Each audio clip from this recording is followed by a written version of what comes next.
So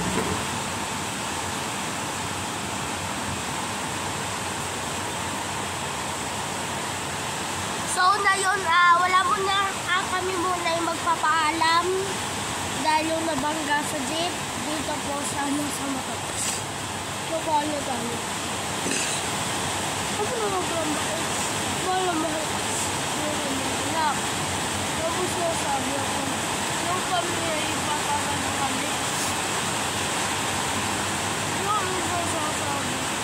Yung kami pinagyak, dito na nabangga sa motor, kaya nakapagmatay. Ako na papalisan na, ako na mag-vlog mo ako para hindi mo makalimutan.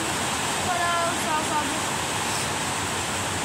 Dahil yung nabangga sa jeep sa exam, dito sa sasakyan, sana pala sila ang jeep. Ay na nabangga mo ko. Dahil kasi napayak ako kahapon. Lusog lang ako.